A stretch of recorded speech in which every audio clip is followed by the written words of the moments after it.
শ্যামলী একটা বাস একটা অ্যাম্বুলেন্সে বাড়ি মারছে। অ্যাম্বুলেন্সে বাড়ি মারার পর ওই বাসের ড্রাইভার আর হলো যারা কাজ করে তারা সব বাস থেকে পলাই গেছে।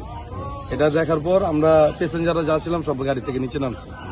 নামার পর তারা চেষ্টা করছিল শ্যামলী অন্য কোনো গাড়ি থামানোর জন্য, যে আমাদের যদি কক্সবাজার বা আমরা যেই জায়গায় যাবো কক্সবাজার যাবো সেখানে যদি নিয়ে যেতে পারি। মানে এটা বলার সাথে সাথে আমরা দাঁড়িয়েছি। পরে আমার সাথে যে ছিল সোহাগ, ওই আবার সামনে যেতেছিল গ্যাঞ্জাম যেখানে লাগছে। আমিও বললাম যে সোহাগ এখানে যায়েন না, কেমন অন্যজনের গ্যাঞ্জাম আঙ্গ দেখে লাভ কি। এটা বলা 2-3 সেকেন্ডের ব্যাপার, এটা বেশি আসলে না। এর ভিতরে আরেকটা বাস যত সম্ভব ইগল মনে না, ইগল না দোয়েল নাকি, আমার বাসের নামটা আমি ঠিক খেয়াল করতে পারতেছি না। একটা বাস এত জোরে বাড়ি মারছে রানিংয়ে, ওইখানে 4টা বাস ছিল, 4টা বাসের ভিতরে ম্যাক্সিমাম প্যাসেঞ্জারই আহত হয়েছে। এর ভিতরে কয়েকজন মারা গেছে, মানে কয়েকজন মারা গেছে এটা সঠিক আমি জানি না। আমার চোখের সামনে যেটা ছিল, আমার সহকর্মী সোহাগ আর আরেকটা ভদ্রলোক ছিল, তার কাজ ভাঙা এখান থেকে ঢুকে এখান থেকে বেরিয়ে গেছে।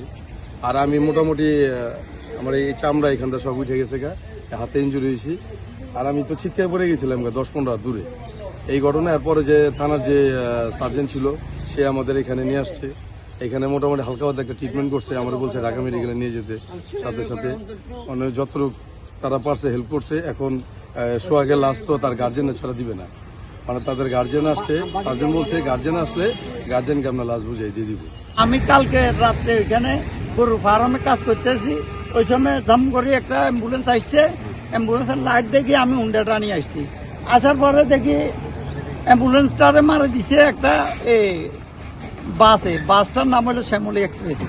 মারার পরে আরো 6-7টা গাড়ি, এর ভিতরে এসি বাস একটা আসি এমন ভাবে মারছে আমাদেরকে সব মানুষ স্পোর্টে 3 জন ডেট।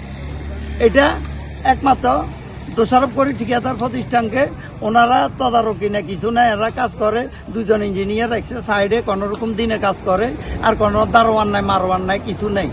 এটা লই আমরা তীব্র নিন্দা এবং প্রতিবাদ জনগণে জানাই। রাত আনুমানিক 3:45-এ আমরা মহিপাল হাইওয়ে পুলিশ সংবাদ পাইছি 999-এর মাধ্যমে। আমরা তাৎক্ষণিক ঘটনাস্থলে আসি, এসে দেখি একটা অ্যাম্বুলেন্সের পিছনে একটা শ্যামলী পরিবহনের বাস ধাক্কা লাগে। ধাক্কা লাগার পরে যাত্রীর সাথে অ্যাম্বুলেন্সের যে ড্রাইভার তার সাথে বাকবিতণ্ডা হয়। বাকবিতণ্ডা হওয়ার পরে বাসের যাত্রীগণ নেমে যায়। নামার পরে শ্যামলী বাস সিগন্যাল দেয়। পরবর্তীতে একটা শ্যামলী আয়নার বাস সিগন্যাল দিছিল। এরপরে আরেকটা পিছনে শ্যামলী বাস আসছিল। আসার পরে তার রাস্তার ডান পাশেই ঠিক 2টা বাইক আরোহী দাঁড়াইছিল, তারা ঘটনাস্থল দেখতেছিল। পিছনে আরেকটা দয়াল এসি পরিবহন স্লিপার বাস এমন সজোরে আসছিল, সে গতি নিয়ন্ত্রণ হারিয়ে বাস সামনে থাকা যে 3টা ছিল 3টা বাস সজোরে ধাক্কা দেয় এবং 2টা যে মোটরসাইকেল ছিল 2টা মোটরসাইকেল বাসের নিচে চাকা নিচে পিষ্ট হয়ে যায়। পিষ্ট হয়ে একটা বাস এই মোটরসাইকেল আরোহী ইনস্ট্যান্ট জায়গার মধ্যে মারা যায়। আর একজন দোয়েল বাসের সুপারভাইজার একজন মারা যায়, আমরা এটা খবর পাইছি।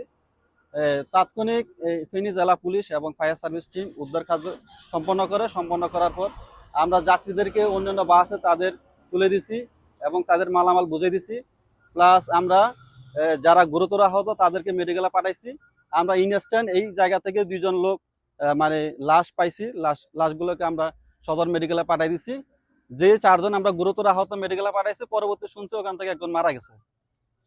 এই হলো ঘটনা। আমরা রেকারের মাধ্যমে আমরা গাড়িগুলো থানায় জব্দ করছি।